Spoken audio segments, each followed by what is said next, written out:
नमस्कार, voice news में आपका स्वागत है। मैं आपके साथ ज्योति। आप देख रहे हैं म्हारो श्रीगंगानगर। एक नजर श्रीगंगानगर जिले की खास खबरों पर। श्रीगंगानगर के सांसद निहाल चंद ने नंगी पोस्ट हिंदुमल कोर्ट को पर्यटन स्थल बनाने का मुद्दा संसद में उठाया।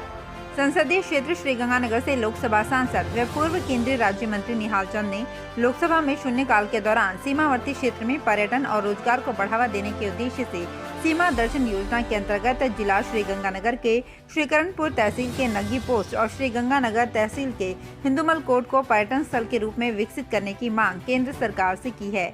इसके साथ ही वहां पर जरूरी विकास कार्यों को करते हुए सीमा पर शहीद हुए सैनिकों के स्मारक को कॉरिडोर के रूप में विकसित करने का भी अनुरोध किया है।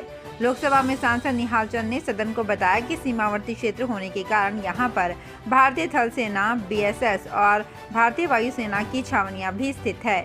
वर्ष 1971 में नंगी के समीप भारत पाक युद्ध में भारतीय सेना के वीर जवानों ने पाकिस्तान द्वारा भारत के भूभाग पर किए गए कब्जे से मुक्त करवाया था और इस दौरान हमारे 21 वीर सैनिक शहीद हो गए थे। श्रीगंगानगर के सुखाड़िया सर्किल स्थित सेठ गोपी राम गोयल की बगीची में आयुर्वेदिक विभाग की ओर से आयुर्वेदिक आरोग्य मेले का शुभारंभ किया गया।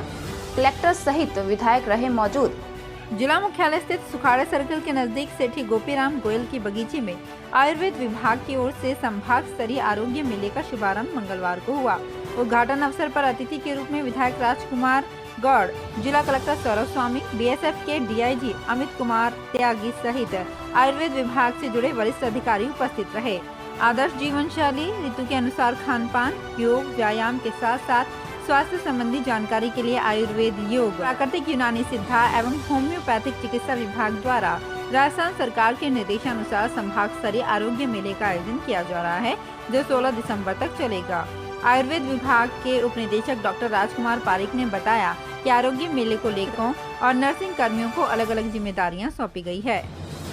श्रीगंगानगर के कलेक्टर परिसर में वोट संबंधित विसंगतियों को निस्तारण करने को लेकर वीसी के जरिए हुई चर्चा।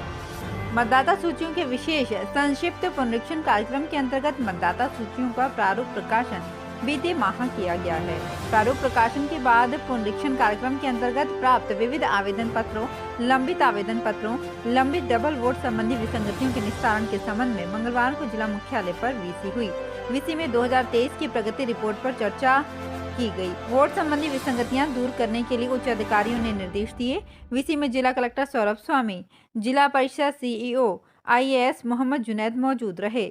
श्रीगंगानगर के चैम्बर ऑफ कॉमर्स पर वह धन बाबा दीप सिंह सेवा समिति की ओर से ऐतिहासिक कन्या लोहड़ी महोत्सव को लेकर प्रेस वार्ता का किया गया आयोजन। बेटी बचाओ बेटी पढ़ाओ अभियान को सफलता के मुकाम तक पहुंचाने में जुटी प्रमुख व्यापारिक संस्था श्रीगंगानगर चैम्बर्स ऑफ कॉमर्स और सामाजिक संस्था धन बाबा दीप सिंह सेवा समिति की ओर से लोहड़ी धिया दी ऐतिहासिक कन्या लोहड़ी महोत्सव का आयोजन 12 जनवरी को श्रीगंगानगर में सुखाड़िया सर्किल स्थित रामलीला मैदान पर किया जाएगा, जिसमें 8100 छात्राओं को 25 करोड़ रुपए की छात्रवृत्तियां दी जाएंगी।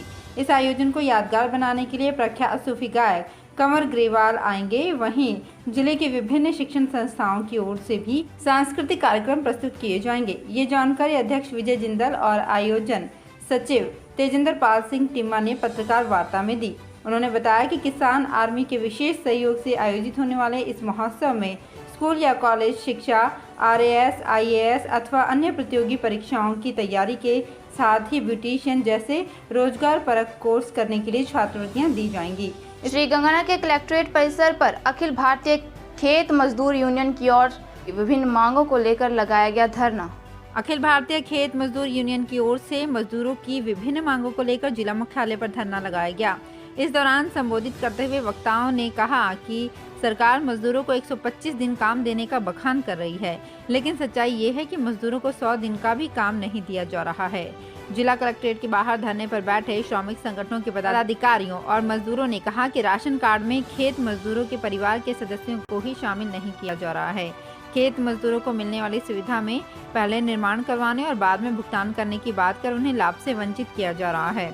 इस दौरान कॉमरेड एडवोकेट भूरामल स्वामी, पालाराम, जीत सिंह और वकील सिंह और दुर्गा स्वामी आदि ने संबोधित किया। सूरतगढ़ नगर पालिका के पूर्व अध्यक्ष इंजीनियर बनवारी लाल मेघवाल ने शहर में सीवरेज निर्माण में घोटाले को लेकर की प्रेस कॉन्फ्रेंस आयोजित। सूरतगढ़ नगर पालिका के पूर्व अध्यक्ष इंजीनियर बनवारी लाल मेघवाल ने शहर में सीवरेज निर्माण में घोटाले का आरोप लगाते हुए मोंटे कार्लो कंपनी को करीब 1 करोड़ 60 लाख रुपयों का भुगतान कर दिए जाने और राजकोष को हानि पहुंचाने के मामले में अपने आवास पर प्रेस कॉन्फ्रेंस आयोजित की। पूर्व पालिका अध्यक्ष ने मौजूदा पालिका अध्यक्ष ईओ और लेखाकार पर निर्माण कंपनी से मिलीभगत कर 4763 सेफ्टी टैंक को बिना तोड़े भुगतान कर दिए जाने के मामले में दर्ज करवाई गई एफआईआर और उसकी जांच प्रभावित होने का अंदेशा जताया, जिसे लेकर अध्यक्ष ईओ और लेखाकार यहां से हटाने की मांग की गई। उनके साथ वार्ड नंबर 37 के कांग्रेसी पार्षद परसराम भाटिया और वार्ड नंबर 31 के पार्षद बसंत बोहरा भी मौजूद रहे। अनूपगढ़ में भाजपा की जन आक्रोश यात्रा पहुंची। इस दौरान कार्यकर्ताओं के द्वारा किया गया भव्य स्वागत। भाजपा की जन आक्रोश रथ यात्रा ने मंगलवार को अनूपगढ़ क्षेत्र में प्रवेश किया। रथ यात्रा सुबह 10 बजे अनूपगढ़ शहर के उधम सिंह चौक पहुंची, जहां पर भाजपा कार्यकर्ताओं के द्वारा रथ यात्रा का जोरदार स्वागत किया गया। भाजपा नगर मंडल अध्यक्ष मुकेश शर्मा ने बताया कि इस रथ यात्रा में राजस्थान सरकार की विफलताओं और भ्रष्टाचारी नीतियों के बारे में आमजन को बताया गया और केंद्र सरकार की जन कल्याणकारी योजनाओं के बारे में आमजन को अवगत करवाया गया। रायसिंह नगर में 2 बाइकों की आमने सामने भिड़ंत हो गई। इस हादसे में महिला सहित 3 जने हुए घायल, जिन्हें अस्पताल में भर्ती करवाया गया। रायसिंह नगर के 19 NP मार्ग पर 2 बाइकों में आमने सामने की भिड़ंत हो गई। इस हादसे में एक महिला सहित 3 जने हैं जो घायल हो गए। राहगीरों के द्वारा घायलों को अस्पताल में पहुंचाया गया। प्राथमिक उपचार के बाद घायलों को श्रीगंगानगर रेफर कर दिया गया। सूचना मिलने पर पुलिस भी मौके पर पहुंची।